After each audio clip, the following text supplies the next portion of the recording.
This is the Digital Savage Experience podcast, hosted by Prokopchuk, bringing you all things digital marketing, tech, business, and motivation. What's stopping you from becoming relentless in all aspects of life? Are you ready to become a digital savage? Let's get into today's episode.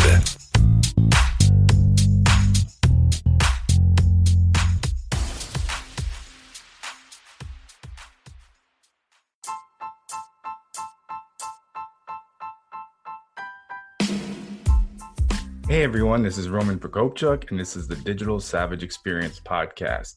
Today I have with me AJ Adams. AJ went from broke janitor to CEO and personal brand strategist to multi-millionaire entrepreneurs, celebrities, and $100 million brands. AJ is proof of the power of creating influence. Thank you for joining me today. Yeah, I'm glad to be on the show.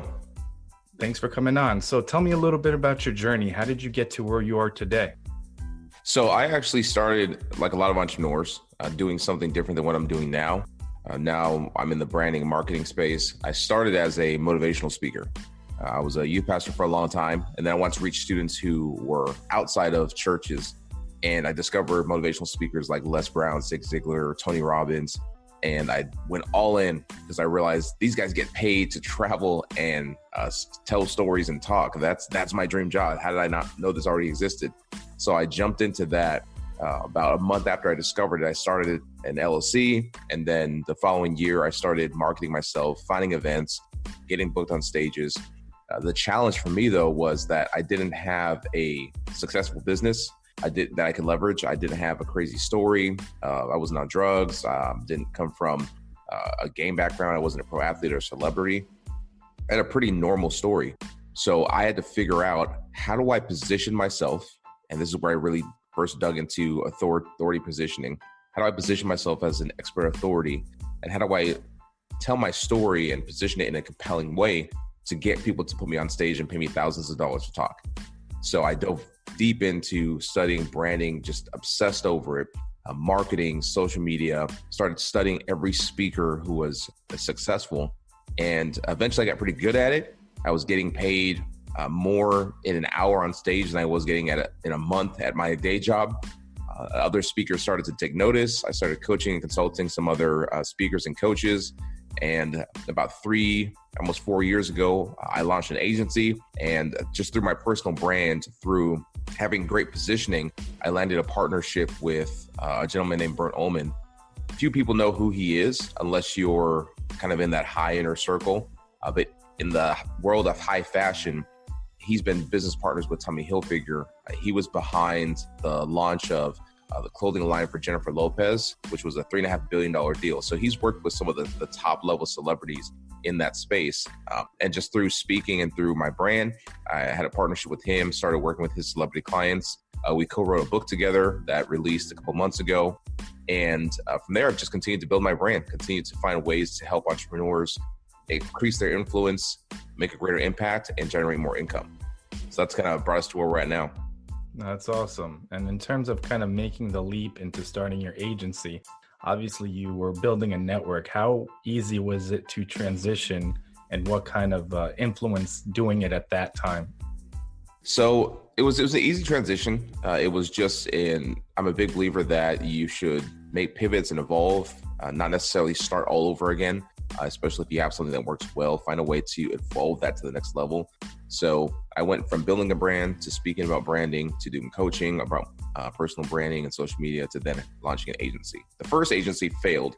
I actually closed it down after 3 months. We were going to do Facebook ads, and I was taking the Ty Lopez course, and I realized this is not good. People don't need ads. Their brand sucks. They need better branding. So that's when I started D6 Media. And that transition, having a network did help. Because I didn't have it as an extensive network then. There were a few people that I knew, but the success really came from leveraging the social media platforms. In our first 45 days, we did $20,000 straight from social media. Actually, almost accidentally. I was just posting content and I put a link, said, hey, contact me here if you need some help, basically. And I had two or three people reach out, and 2 of them became clients. I also closed a coaching client. So I went straight to high ticket consulting and high ticket coaching right off the bat through our agency. And the reason I did it then was because I picked up a book by a guy that a lot of listeners may know, Grant Cardone, the 10X Rule. And in the book, the premise is that whatever your goals are, 10X those goals or 100X those goals. So my goal at the time was to just keep growing a speaking business and become a six-figure speaker. I was close to it. And then when I read that book, I thought to myself, why am I pursuing such a small goal? How do I go bigger? How do I have a multi-million-dollar business? How do I make a massive impact? And since then, I've continued to 10X my goals. And it's a little ridiculous now, but it's that concept of continuing to push. So that's why I started on that thought path that led me to building a business and starting an agency instead of just being a speaker. Yeah, I agree. I think it's important. Well, having an agency helps as well. You can obviously build up your own brand to a certain extent and grow it. Obviously, a lot of people follow people like Gary Vee and think, how is he putting all this content out? Well, he has 20, 30 people helping him. So when you have people behind you, it's hard to do everything.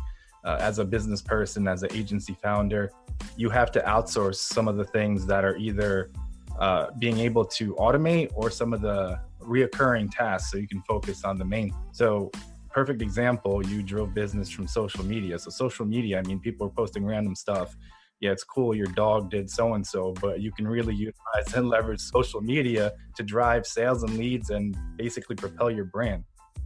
Yeah, absolutely. And you're right. Most entrepreneurs, they know they should be doing it, so they are, but they don't know how to do it right. So they're posting without a strategy. I read a quote recently. I forget who said it. It was someone, a Gary Vee type person, but not Gary Vee. They said, it's not what you post, it's why you post. So if you're going to post a picture of your cat, you could easily post that and tie it into something about marketing. I've seen people do crazy things like that. If you understand the why, you can really post anything and then tie it back to something that's of value. And that's how I've used content, and I've had content go viral. So I have over 5 million video views on Facebook. It's a strategy for a lot of influencers to find viral content, but then tie it somehow back to what their zone of genius is or what their offer is. Yeah, that's one of kind of the most common practices that people don't necessarily capitalize on in terms of what's trending or, like you said, what's viral. Anything in the news, you can correlate to what you do and somehow spin it to piggyback on that wave of that trending news story. Yeah, absolutely. So what motivates you to succeed? I like writing quotes because it's a simple way to remember things, and I'll make these kind of mantras for myself. And one of those in regard to why I want to succeed is build something worth being known for, leave something worth being remembered for. So it's all about legacy. I come from a family that is, I don't know anyone in my family that's wealthy. Going back to my parents and their parents, they're doing a little better, but it's always been a struggle in terms of finances and options and choices. So I wanted to break that trend. Also, another mantra that I have for myself is help people, get rich, give generously. I want to be able to see problems in the world and have the resources to go and do something about it, whether that's giving money or building a team or creating a product or having the financial freedom to give my own time and go there and help because I have a business that runs itself and I'm not spending every waking moment trying to survive. Yeah, I agree. I think it's important for legacy. I think I had that, mind shift several years ago when I think in my 20s, I was kind of chasing like, let's make the salary or let's get as high as possible, but switching to a legacy kind of mantra or standpoint and really like giving back and adding value as much as you can without, asking really anything in return. Most cases, it goes a lot further because if you are good at what you do and you try to leave that legacy component, the money will follow. And like you said, the more successful you get, obviously, usually it correlates with, more wealth, more income. But when you have more of that, you can leave more of a lasting impact. I think a perfect example, Akon. So he went back to Africa and built all this crazy energy infrastructure for people that never had power or electricity with his own money. So he didn't wait for charities to do it. He did it himself because he had the means to do so. Yeah, absolutely. And you've got to at some point take control of your life. Decide the story you want to write, and so many, even with entrepreneurs, they're building a business off of referrals. They're hoping and wishing instead of building out the systems and the build the machine that drives your leads and your sales and creates the outcome that you want. I mean, when I was a motivational speaker, my main topic that I spoke on was that you can write your story. You can become the author of your success story instead of playing a passive character in your own life. And that's absolutely true. You just got to take control. There's resources, there's systems, there's strategies, there's things out there that are proven to work. You just got to do the work of finding what those things are for you and then implement and refine and just execute.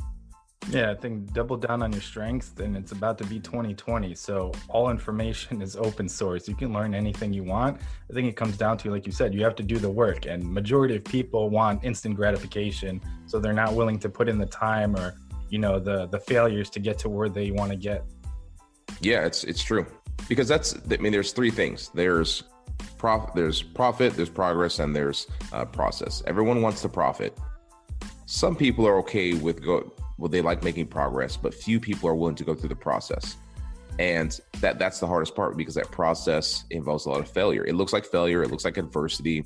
It looks like getting screwed over, being cheated, being lied on, being manipulated. I mean, I've gone through all of that. But in hindsight, in the moment it sucks, but in hindsight, I can see how I was learning. It was challenging me. And it's just part of the process. You can't avoid it.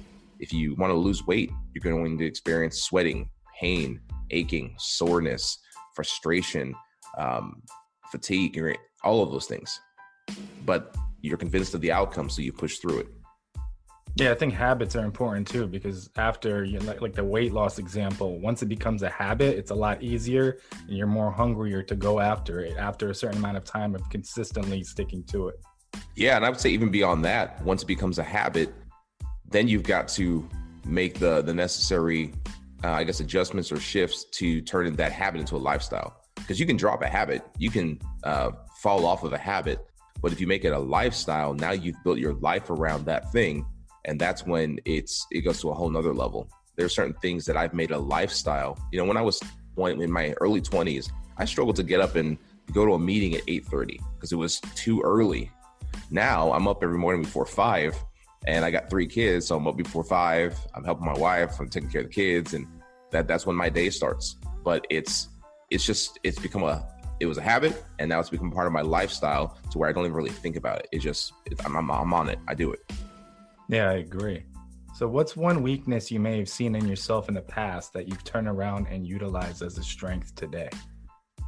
I would say being passive, whether it was being passive in life and not taking control, like I said, and choosing to become the author of my story, or it was being passive by not being assertive enough in business relationships, or saying what I want, or going for what I want, making it happen. I'm a nice guy.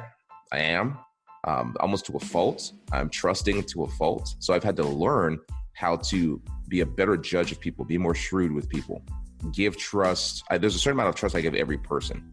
And then there's a deeper level of trust that you have to earn. So I want to trust more than I do, but I realize that it's not smart to. I have to have a process for vetting people and only giving a certain amount of trust, because otherwise you open yourself up to being screwed over. But there's a balance between holding your trust and just being completely guarded and being too trusting. And it's taken a lot of heartache to find that balance. And I'm always checking it. There are people that I'm completely open with and I trust. And there are other people who I see red flags, and I've cataloged those red flags. So if I see one, you're going to be on that outside of that trust circle. Like that movie with Robert De Niro, Meet the Fockers. Here's the circle of trust. You're going to be outside of that circle. Yeah. And it's hard to keep that balance. I mean, I haven't spoken to my dad in like 10 years. My parents got divorced because of, stuff they had, like infidelity and like physical and, emotional abuse and stuff. But it was like every time I tried to let him in my life, he would just keep failing, or it was for a secondary reason. Like he needed something. Like it was a very narcissistic kind of approach. So, I mean, that's left me with like a similar situation where I give you a certain level of trust, and everything else is earned. And in business, it's the same thing. It takes so long to build like your brand or your identity, and it takes a second to destroy that. So that's very important. Yeah, and most people don't see it that way. And it goes both ways. Some people, they're very intentional with the trust they give, but not with the trust they're given. And when it comes to building a personal brand, any brand really, but especially a personal brand, you're connecting with people. I realize that my followers have a certain level of trust and I can't break that trust. So I have my podcast now and we're growing. We've been top rated. Now we're preparing to do some sponsorships and start to monetize the podcast. But I had a friend ask me, hey, what kind of sponsorships will you take? And he said, will you just take anything? And I said, no, not unless it's something that I actually find value in or that I actually use, because I need to be able to communicate it to my audience that this is why I'm telling you about this. This is why I'm promoting this, as opposed to, I know some guys who have podcasts who just promote any random stupid thing, and it feels salesy and it erodes at the trust. So it has to be, you have to be intentional with the trust you give and the trust you're given. Yeah, I agree. Currently I have ads on the podcast, but I didn't want to be intrusive and put them in, pre-roll or mid-roll. So they're literally right after the end of the episode. It's less intrusive and you can listen to it if you want. Obviously, I'm getting less in terms of revenue from that, but I think it's a kind of healthy median, and the ads that are being ran match up in terms of subject matter or things that I'm either interested in or, agree with. Yeah, there's one podcast, and I won't mention it because I do want to have him as a guest on my show because he's got some reach and he's got some good stuff. But he'll do these ads, long, like 2-3 minute ads, and he's just talking about he's a ranter, talking about the product in the middle of the episode. And I've seen it on YouTube as a video format, and I've heard it on Apple Podcasts audio format, and it's thrown in there in a way where I'm like, wait, hold up, because it's the same guy talking. But now he's talking about an ad, and I'm like, wait, we were just talking about business, and now you're talking about the manscaping product, which is the most awkward thing to talk about. And he's very graphic about it. So I'm like, yeah, that's not my style. I don't like that. Yeah, it's similar stuff like in terms of interviewing people. Like, okay, you're having people on in terms of the value they can have for your audience. And, most shows leave a time to, plug whatever you want to plug or mention your business, book, course, whatever. But, people come on when they're like answering a question, like your journey, like how did you get here? And half of which is like, I invented this and this costs here and we dominated them. You're not necessarily adding that much value to somebody that either wants to become who you are in the next few years or learn from some of your mistakes to get to, where you, attained to be. Yeah, if you're going to mention it in a relevant way. I'm like, when I have people come on my show, I expect them to promote what they do, what they offer. And if you do it in a classy way, I'm like, cool, I respect that, but if you're in the middle of, talking about your story, like you said, and you're saying, oh, and, then I create, like, I use your example, I invented this thing and you can get it at www.blah. I'm like, okay, hold on. Let's focus. We're going to get to all that stuff. Well, I'm going to promote you. That's why I brought you on the show. Yeah, I agree. And obviously there's opportunity that's just as valuable in terms of linking from the show notes, and it's permanent link going back to the website or whatever you're linking to. And then obviously the podcast episode gets syndicated and you can, click that link from those syndicated sources as well. So there's value there and it's covered. But I guess it's just a mindset in terms of how you're positioning yourself and obviously branding as well. Yeah. You got to protect it. There's a right way to do it and there's a wrong way to do it. I agree. So what's one piece of advice you have for the audience, personal or professional? A personal piece of advice that will help your audience professionally. And that is, whatever you're doing, whatever business you're in, wherever you want to go in life, open your wallet, stop being cheap, and invest in coaching or mentorship. Find someone who is proven in that they've gotten results for themselves and for their clients, not one or the other, both. They've got results for themselves and their clients, and pay them to teach you so you can fast track your success, because it'll cost you a lot more money to not invest in coaching or training than it will to just simply try to do it on your own. And I know that from personal experience. Yeah, I agree. I think people often buy all this material stuff that doesn't, equate to growth or even investment. I think there's like a lot of examples out there.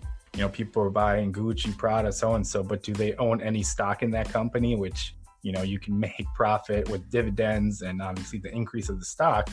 but the investment in yourself, or willing to buy like a $5-6 cup of coffee, but adding that or cutting that out of your life, maybe taking a mastermind, or, you know, joining a business group, or finding a mentor that can really propel you and let you level up a lot faster in terms of where you're trying to go.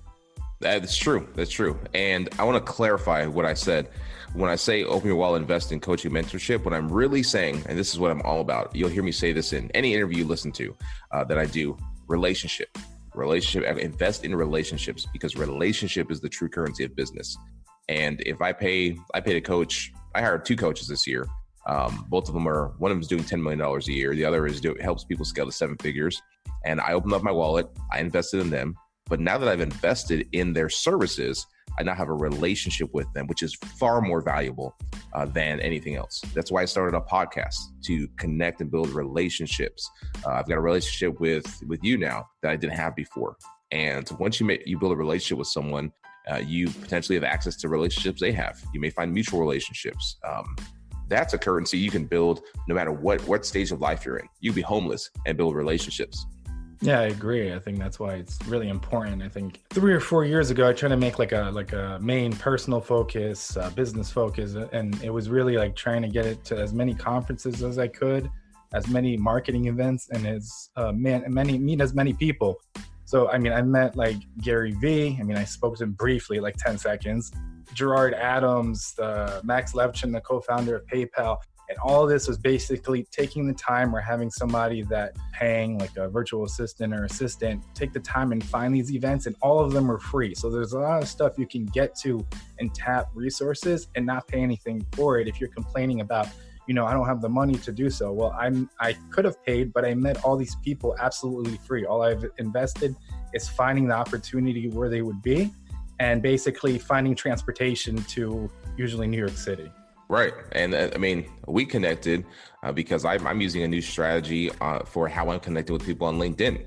And it's a software that helps me find the right people and connect with them. And it's owned by a friend of mine who didn't own it previously, but I built a relationship. And it's not a cheap software, but I got it cheap because I have a relationship with him. I've gone to masterminds. I've gone to conferences. I've gotten clients that didn't cost me anything to get that were, you know, really lucrative, all from relationships. So if you're struggling in business, wherever you're at, if you're not investing in relationships, that's the most important investment. That's going to give you the biggest return. Yeah, I mean, it's your network equals your net worth. I'm sure everybody's heard that at one point of their life. Yeah, most people don't get it though. They don't know how to do it. Like, you go to the conferences, like you say, go to the conferences, get around those people. Meet them. You know, you meet Gary Vaynerchuk, screw taking a photo. I'm like, Gary, I don't want to take a photo. Gary, let's do a video. Gary, how do I get you on my podcast? What's the next step? Who's on your team that I talk to? Because I want the relationship. Screw the photo op. I want the relationship. Yeah, I mean, that's the most valuable thing. And like, if you are at a conference, don't spend all the time sitting in every session. I mean, everything happens. All those connections happen in between sessions, at like the exhibition halls and all the events they may have after, all the, you know, mixers and get-togethers and meetups. So I went to Podcast Movement actually in Orlando. It was in August. I mean, it was one of like the best conferences I went to. I met so many people, a lot of which I had on my podcast and I was on theirs. And it's a lot of lasting relationships and connections. You know, we'll always have that connection, and we communicate and try to help each other grow each other's podcasts. So yeah, there is. People are much more willing to support what you do than they may realize, but you don't know that unless you invest in relationships. Yeah, I agree. So I really appreciate you coming on today. Can you let the audience know how they can find you? Yeah, you can find me really easy. You can find me on social media. My handle is the same everywhere: Facebook, YouTube, Instagram. I'm even on TikTok now, checking out that platform, Twitter, but I'm not really active there. Best bet is Facebook and Instagram. It's I'm AJ Adams. So imagine I'm introducing myself to you. Hey, I'm AJ Adams. So letter I, letter M, AJ Adams. You can also go to ajadams.biz. Awesome. Thanks again for stopping by. Hey, man. Thanks for having me. It was good.